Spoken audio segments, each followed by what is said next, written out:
जीवन में कभी भी किसी को समय देने के लिए मत कहो। यदि उसको आपकी कद्र होगी तो वो खुद आपके लिए समय निकालेगा, और यदि कद्र नहीं होगी तो वो आपके साथ होकर भी आपका नहीं होगा। समय कब रंग बदलता है ये कोई नहीं जानता, क्योंकि प्रभु श्री राम को जिस रात राज्य मिलने वाला था, सुबह वनवास मिल गया। गुस्सा होना बुरी बात नहीं है, गुस्से में बुराई तब है जब आदमी अपना विवेक खो दे।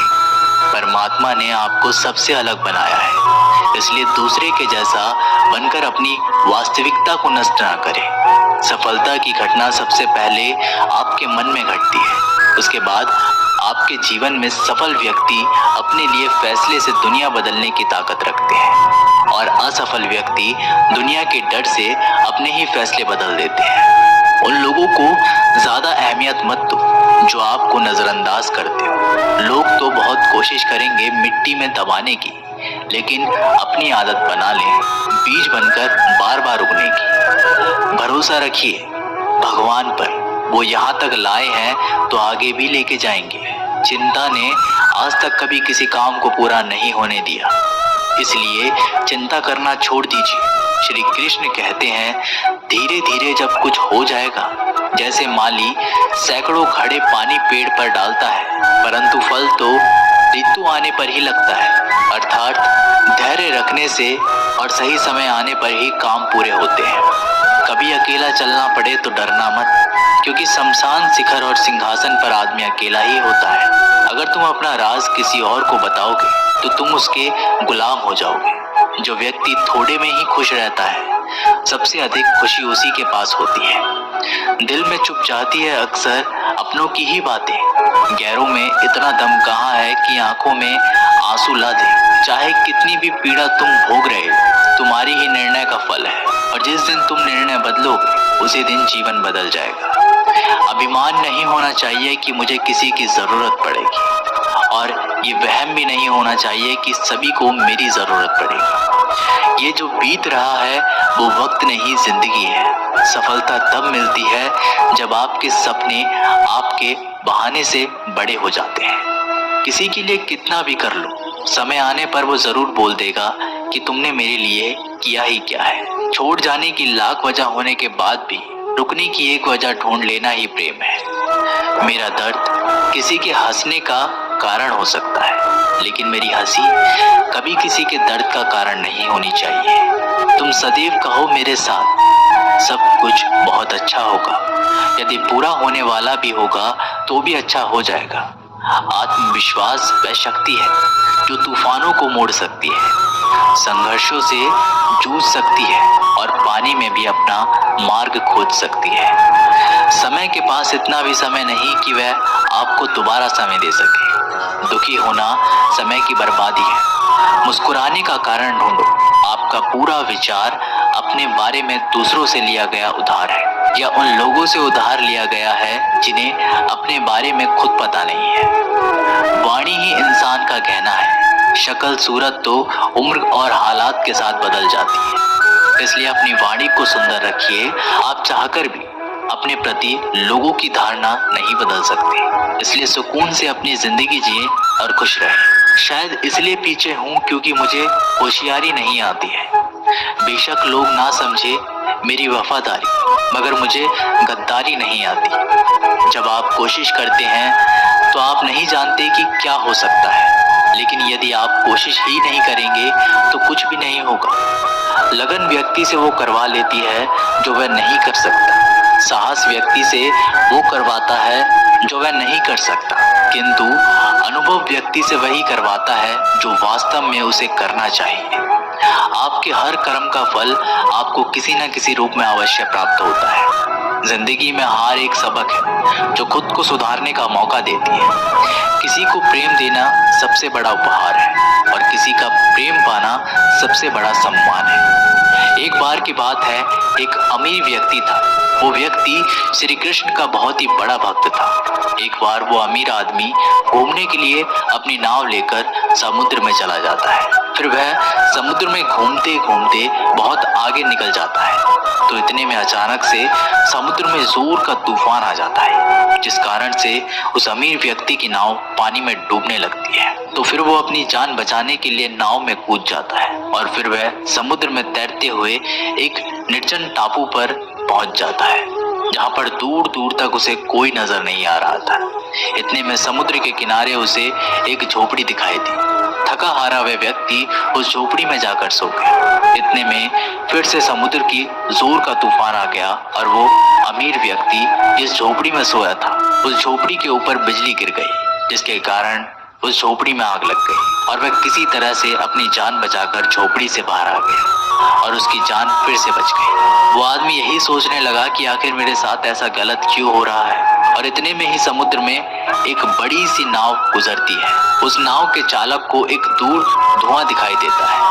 वो नाव चालक सोचता है कि शायद किसी ने मदद के लिए आग जलाई है। वो नाव चालक अपनी नाव को आग की तरफ ले जाता है और जैसे ही वो नाव चालक उस आग के पास पहुंचता है तो उसे आग के पास एक व्यक्ति दिखाई देता है। फिर वो नाव चालक नाव से उतरकर उस व्यक्ति के पास जाता है और उसकी मदद करते हुए अपनी नाव में उसे बिठा लेता है। इस तरह से उस अमीर व्यक्ति की जान बच जाती है। फिर वह व्यक्ति नाव में बैठकर यही सोच रहा था कि जो कुछ भी ईश्वर करता है अच्छे के लिए ही करता है। अगर मेरी झोपड़ी जलती नहीं तो मैं शायद इस टापू पर ही मर जाता। इसलिए ये कहावत है, जो होता है अच्छे के लिए ही होता है। वह व्यक्ति ईश्वर को धन्यवाद देने लगा। हमारी जिंदगी में जो भी हो रहा है, जो भी बुरा हो रहा है, वह आपको बुरा लग रहा है, परंतु वो सच में बुरा नहीं होता।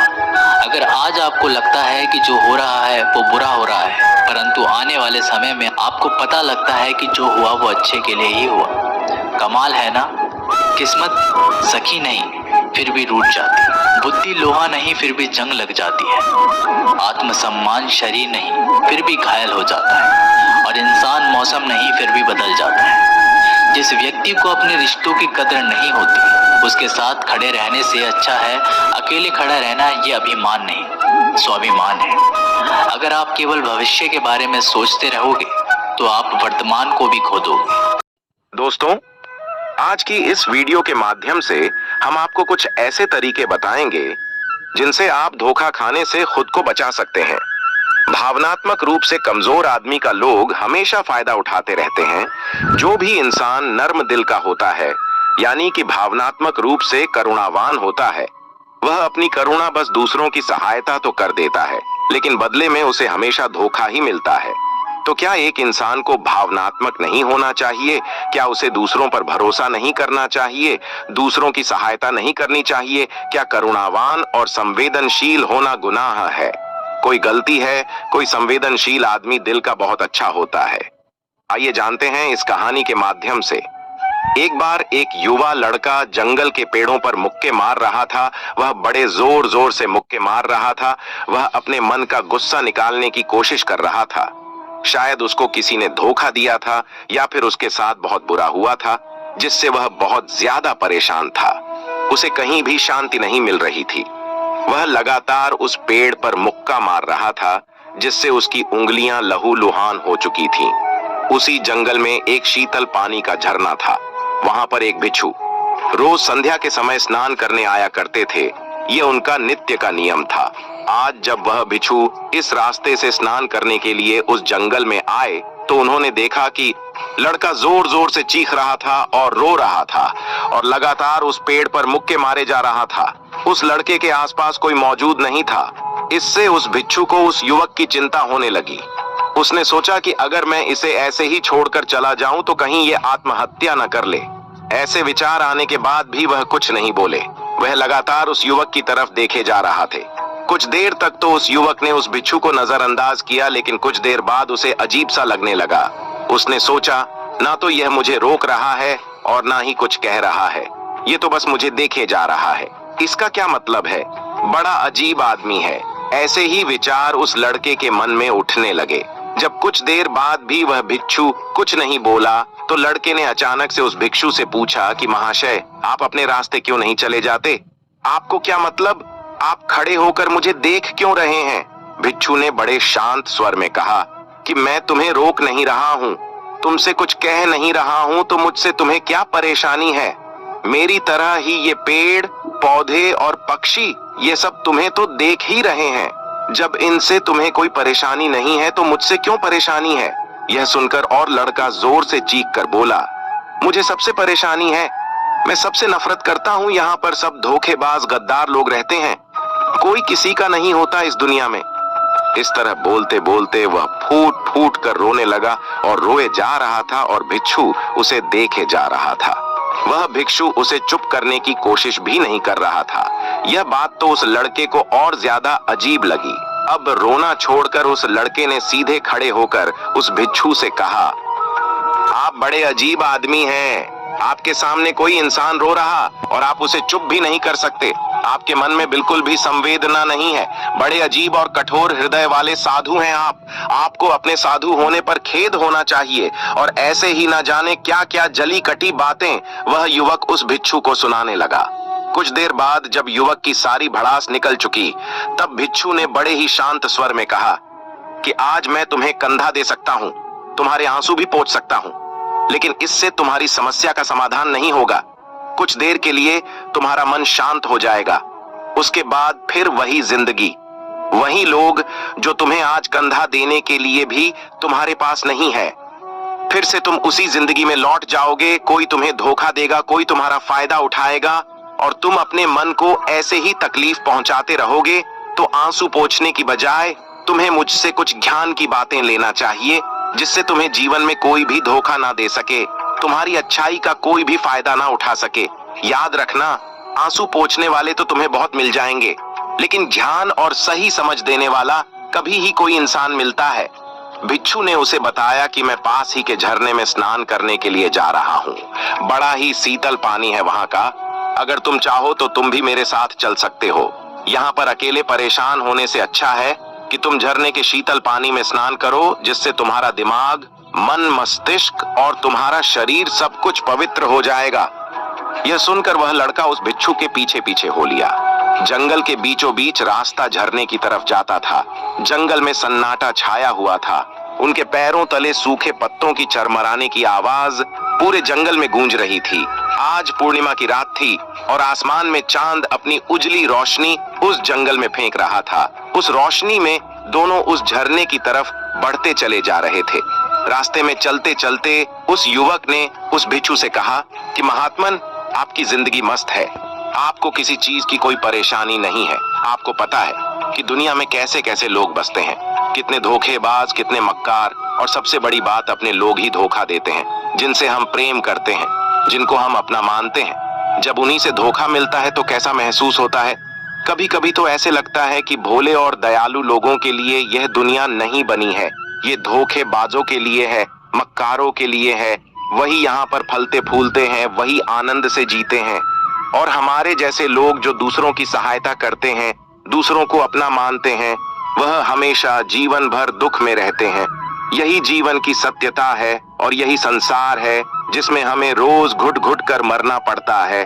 गुरुदेव, आपने सही किया। ऐसी जिंदगी को त्याग दिया, पीछे छोड़ दिया।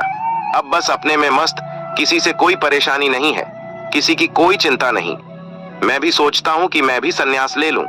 यह सुनकर उस भिक्षु ने कहा कि तुम्हें क्या लगता है, सन्यासी जीवन बहुत आसान होता है। भिक्षु ने बड़े शांत स्वर में कहा कि तुम्हें तो 2 वक्त की रोटी तो शांति से मिल जाती है, हमें तो कभी कभी वह भी नसीब नहीं होती। अगर भिक्षा मिल जाती है तो हम खा लेते हैं, वरना हमें तो भूखा ही सोना पड़ता है। यही हमारा सन्यासी जीवन है। हमें हमेशा नीचे सोना पड़ता है, सिर्फ एक लंगोट में रहना पड़ता है, चाहे कैसा भी मौसम क्यों ना हो। तो ये सब तुम्हें आसान लगता है, तो तुम भी सन्यासी बन जाओ। युवक ने कहा कि आप कहते तो ठीक ही हैं, संघर्ष तो दोनों तरफ है, सांसारिक जीवन में भी और सन्यासी जीवन में भी। वैसे सांसारिक जीवन भी अच्छा है, लेकिन तब तक जब तक घर परिवार में सुख शांति बनी रहे, धोखा ना मिले, हमारे लोग हमारा फायदा ना उठाएं, हमसे झूठ ना बोले, हमें धोखा ना दे, तब तो जीवन जीने का आनंद होता है, वरना जीवन नर्क हो जाता है। भिक्षु ने कहा, सन्यास अपने मन से लिया जाता है। जब हमारा मन कहता है कि हमें सन्यास के मार्ग पर सफलता हासिल करनी है, आगे बढ़ना है, तो ही सन्यासी जीवन सफल हो पाता है। लेकिन तुम अपने घर से परेशान होकर, दूसरे लोगों से परेशान होकर सन्यासी बनना चाहते हो, तो तुम्हारा सन्यासी जीवन भी कभी सफल नहीं होगा। इससे अच्छा तो तुम सांसारिक जीवन में अगर कुछ तरीके, कुछ नियम अपनाओ, तो दूसरे लोग तुम्हें धोखा नहीं दे पाएंगे। सबसे पहले तो यह समझो कि धोखा उन्हें ही मिलता है जो भावनात्मक रूप से कमजोर होते हैं, जिनका दिल जल्दी पिघल जाता है, जो दूसरों को दुख में नहीं देख पाते। ऐसे लोगों के साथ धोखे होने की संभावना ज्यादा होती है, क्योंकि कोई भी आदमी अपनी परेशानी बताकर, अपने आप को दुख में बताकर तुम्हारा फायदा उठा सकता है। क्या पता वह झूठ बोल रहा हो, वह दुखी होने का अभिनय कर रहा हो, लेकिन आपको तो सच ही लगेगा और उसके कुछ समय बाद आपको पता चलता है कि आपके साथ धोखा हो गया। उसके बाद आपका मन अंदर से टूट जाता है। इसीलिए सबसे पहले बात ध्यान रखना कि किसी भी व्यक्ति को यह एहसास मत होने दो कि तुम भावनात्मक रूप से कमजोर हो। अंदर से तुम्हारा दिल नर्म है। अगर उन्हें यह कमजोरी आपकी पता चल गई, तो वह कोई ना कोई जाल रचकर आपका फायदा उठाने की जरूर कोशिश करेंगे।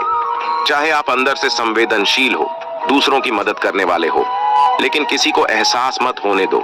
ऊपर से कठोर बने रहो। जब लोगों को लगेगा कि इससे कुछ बोलने का फायदा ही नहीं है, ये आदमी कठोर है, नहीं पिघलेगा, तो खुद ब खुद वो लोग जो झूठे हैं, जो मक्कार हैं, वो आपके पास आएंगे ही नहीं। वो उन्हें चुनेंगे जो उनके आसान शिकार होंगे। दूसरी बात यह है कि हम बहुत जल्दी दूसरों पर विश्वास कर लेते हैं और हमारी जल्दी विश्वास करने की आदत ही हमें हानि पहुंचाती है। 2 दिन तुम्हें किसी से मिले हुए नहीं होते हैं और तुम एक दूसरे के हो जाते हो, एक दूसरे पर पूरा भरोसा करने लग जाते हो, और यह भरोसा तीसरे दिन टूट भी जाता है और फिर तुम्हें धोखा मिलता है और फिर तुम परेशान होते हो। इसीलिए समय दो। किसी भी चीज को, किसी भी रिश्ते को आगे बढ़ाने के लिए समय की जरूरत होती है। समय के साथ तुम्हें सामने वाले इंसान की अच्छाई और बुराई पता चलती है। तब तुम्हें पूर्ण रूप से पता चलता है कि इंसान वास्तव में कैसा है, अच्छा है या बुरा है, और वह कुछ समय देने के बाद ही होता है। इसीलिए जल्दी किसी पर विश्वास मत करो। समझदारी की बातें सिर्फ 2 ही लोग करते हैं। एक वो जिसकी उम्र अधिक हो, दूसरा वो जिसने बहुत कम उम्र में बुरा वक्त देखा हो। इस दुनिया में जुनून जैसी कोई आग नहीं है, मूर्खता जैसी कोई जाल नहीं है, नफरत जैसा कोई दरिंदा नहीं है, और लालच जैसी कोई धारा नहीं है, और लालच जैसी कोई धार नहीं है। गन 36 नहीं, केवल 4 चाहिए: अच्छा व्यवहार, साफ नियत, नेक दिल और ईमानदारी। जिस दिन तुम जान जाओगे कि तुम्हारे अलावा इस दुनिया में कोई और नहीं, उस दिन से तुम्हारी असल जिंदगी शुरू हो जाएगी। अत्यधिक उम्मीदों को विराम दो, मन की शांति फिर से वापस लौट आएगी। कुछ लोग हमेशा हंसते रहते हैं क्योंकि उन्हें पता है कि उनका दर्द समझने वाला कोई नहीं है। किसी को दिल की बात बता भी देंगे तो वो मजाक ही बनाएगा। जो दूसरों का हक और खुशी छीन लेता है, उसके सुख की उम्र बहुत कम होती है। बहुत नम्रता चाहिए रिश्ते निभाने के लिए। छल कपट में तो सिर्फ महाभारत रची जाती है। हमेशा वो काम करें जो सही है, वो ना करें जो आसान है। करीबी और करीबी का सिखाया हुआ सबक इंसान को अंदर से बदलने पर मजबूर कर देता है। जिस तरीके से बात करते हो, उस तरीके से सुनना भी पसंद करो। ईश्वर को अपना सबसे करीबी दोस्त बना लो, क्योंकि परमात्मा ही एक ऐसा है जो तब तक साथ देते हैं जब सारी दुनिया हमारा साथ छोड़ देती है। ऐसे लोगों से दोस्ती बनाए रखिए जो आपको बेहतर बनाने के लिए प्रेरित करता हो, जो आपको अपनी जवाबदारी माने और आपका ख्याल रखे, जो आपको अपना समझे और अपना घर जैसा महसूस कराए, जो आपकी सहायता करे और आपको समझे। मृत्यु के समय तुम्हारी कोई नहीं सुनेगा। कर्म की गति ही तय करेगी तुम किस ओर घसीटे जाओगे।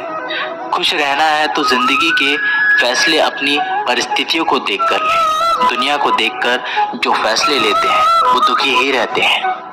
कोई कुछ भी कहे, बस अपने आप को शांत रखो, क्योंकि सूरज की किरणें कितनी भी तेज क्यों ना हो, समुद्र सूखा नहीं करते। एक चिड़िया ने शिकायत की कि हे मेरे ईश्वर, बड़ी मुश्किल से मैंने घोंसला बनाया था, आप आपने तूफान भेज दिया और मेरा घर उजड़ गया। ऊपर से आवाज आई, तेरे घोंसले में सांप आया था तुझे खाने के लिए, इसलिए तूफान भेजा था ताकि तुम जाग जाओ और उड़ सको और तुम्हारी जान सुरक्षित रहे। हमारी जिंदगी में कितनी मुसीबतें आती हैं, हमें पता भी नहीं होता कि हमारा परमात्मा हमें किस तरह परेशानी से बचाता है। अगर तुम्हें लगता है कि परमात्मा तुम्हें कष्ट के पास ले आए हैं तो भरोसा रखिए वो तुम्हें कष्ट के पार भी ले जाएंगे। मन की पीड़ा का कोई अंत नहीं, इसलिए दूसरों को कोसने से कोई लाभ नहीं है। अगर आप लोगों को यह वीडियो पसंद आई हो तो हमारी वीडियो को लाइक करें। ऐसे ही जीवन बदलने वाली वीडियोस के लिए हमारे चैनल को सब्सक्राइब करें। जय श्री कृष्णा।